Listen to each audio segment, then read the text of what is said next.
mengimbau kepada saudara-saudara sekalian, angkat tangan kirinya saudara-saudara. Ya, rapatkan barisan. Maju semua saudara-saudara. Rapatkan barisan. Rapatkan barisan daripada kita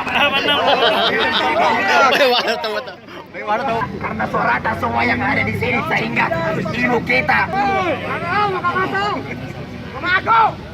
Mungkin itu dari saya untuk menjaga ritme pergerakan. Saya kembalikan kepada Ketua Umum.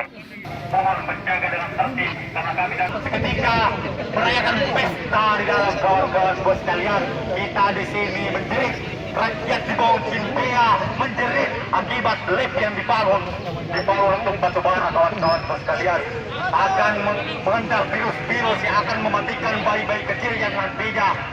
Apakah mereka akan menjadi perampok ulung kawan-kawan bos sekalian? Mereka yang duduk di atas gaji yang menjadi pajak dari hasil jeripaya masyarakat Kabupaten Pangkep itu sendiri kawan-kawanku sekalian.